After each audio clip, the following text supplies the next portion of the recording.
Cette vidéo s'intéresse à l'histoire de France pendant le siècle des Lumières, qui sépare la mort de Louis XIV de la Révolution française. Lorsque Louis XIV meurt en 1715, la France est devenue l'une des premières puissances mondiales et la monarchie absolue est à son apogée. Son arrière-petit-fils Louis XV n'ayant que 5 ans, c'est le duc d'Orléans qui assure la régence jusqu'après sa majorité en 1723.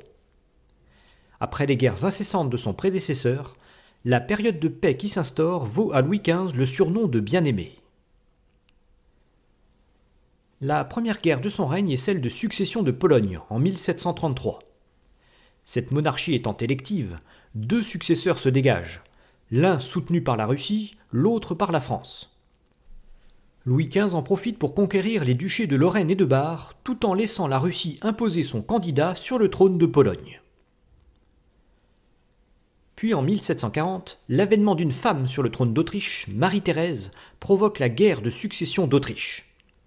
Sur fond de rivalité traditionnelle contre les Habsbourg, la France parvient à s'emparer d'une bonne partie des Pays-Bas autrichiens. Mais en 1748, Louis XV renonce à ses conquêtes pour créer une alliance avec l'Autriche, face à la puissance montante de la Prusse et de la Grande-Bretagne. C'est son premier point de rupture avec les Français, qui ne comprennent pas tous ces sacrifices inutiles.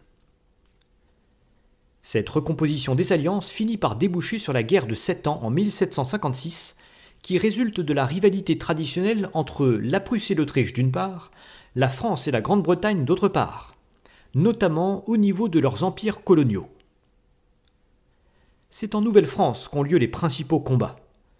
Après de premières victoires françaises, la supériorité numérique britannique leur permet de prendre Québec en 1759 et Montréal l'année suivante. Puis les Britanniques s'attaquent aux Antilles françaises. Au traité de paix de 1763, elles sont rendues à la France en échange de la Louisiane, qui est coupée en 2. Les Britanniques cèdent l'ouest du Mississippi à l'Espagne en échange de la Floride. Par ailleurs, l'hégémonie britannique en Inde est confortée aux dépens de la France. Le prestige de Louis XV tombe en flèche suite à ces défaites, d'autant que cette guerre a mis la France au bord de la banqueroute.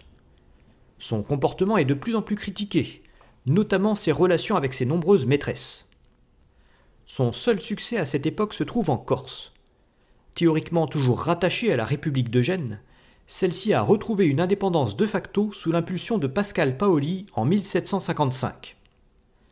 Incapable de rétablir son contrôle sur l'île, Gênes se résout à la céder à la France en 1768.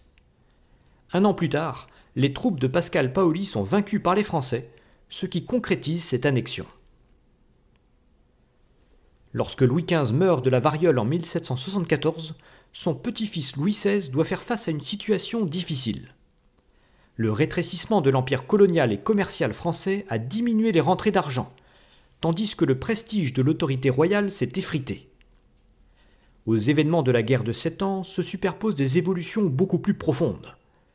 La progression des connaissances depuis les débuts de la Renaissance a entraîné la remise en cause de l'influence divine au profit du rationalisme scientifique et l'aspiration grandissante à des régimes démocratiques.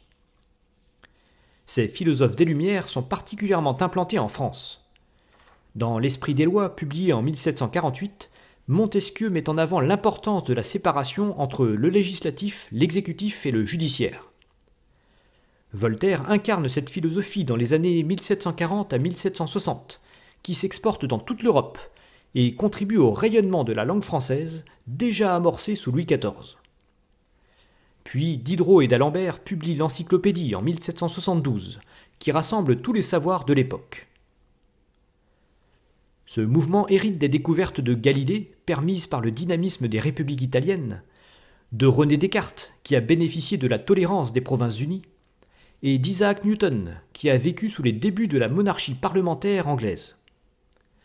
En France, c'est Antoine Lavoisier qui donne une nouvelle impulsion décisive, cette fois en chimie. Les philosophes des Lumières vont eux-mêmes inspirer de nouvelles réalisations. D'abord, la constitution des tout nouveaux États-Unis d'Amérique, inspirée par des personnalités telles que Benjamin Franklin et Thomas Jefferson. Et surtout la Révolution française, qui va mettre à bas l'Ancien Régime et secouer l'ensemble de l'Europe.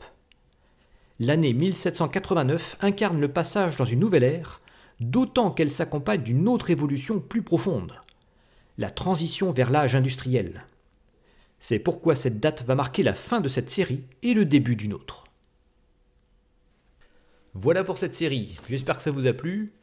Vous avez maintenant accès sur la chaîne à toute l'histoire du monde depuis la préhistoire jusqu'en 1789.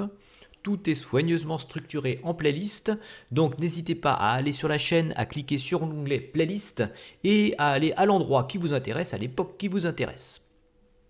Vous avez pu remarquer que certaines vidéos initialement prévues sur cette série avaient été supprimées. En fait, c'est des vidéos qui s'étendent jusqu'au 19e siècle, comme la Chine des Qing par exemple, ou le Japon des Tokugawa. J'ai finalement décidé de les placer dans la prochaine série sur l'époque industrielle. Un mot sur le choix des dénominations. On parle traditionnellement d'époque moderne jusqu'en 1789 et d'époque contemporaine après 1789. J'ai pas retenu ces appellations parce que je les trouve pas géniales, pas très intuitives. C'est-à-dire que l'époque moderne est avant la révolution industrielle, alors même que l'époque industrielle incarne un petit peu la modernité. Donc là, l'époque industrielle serait une époque post-moderne. Ça me paraît pas super comme appellation. Et derrière, l'époque contemporaine est synonyme d'époque actuelle. Et je trouve ça un peu gênant de mettre le début du 19e siècle dans l'époque actuelle. Ça aussi, c'est pas très intuitif. Voilà, de toute façon, c'est du détail, c'est juste une question de vocabulaire. Pour ce qui est de la date de parution de la prochaine série sur l'époque industrielle, je ne sais pas encore quand est-ce que ça commencera à apparaître, peut-être dès le mois de juin, mais plus probablement après les vacances d'été, donc à partir de la fin du mois d'août. En attendant, de toute façon, vous aurez plein d'autres vidéos indépendantes sur des différents sujets. N'hésitez pas d'ailleurs à me faire des suggestions sur des thèmes, sachant que de toute façon, j'ai déjà un certain nombre d'idées en tête. Voilà, je vous remercie pour votre fidélité et je vous dis à bientôt.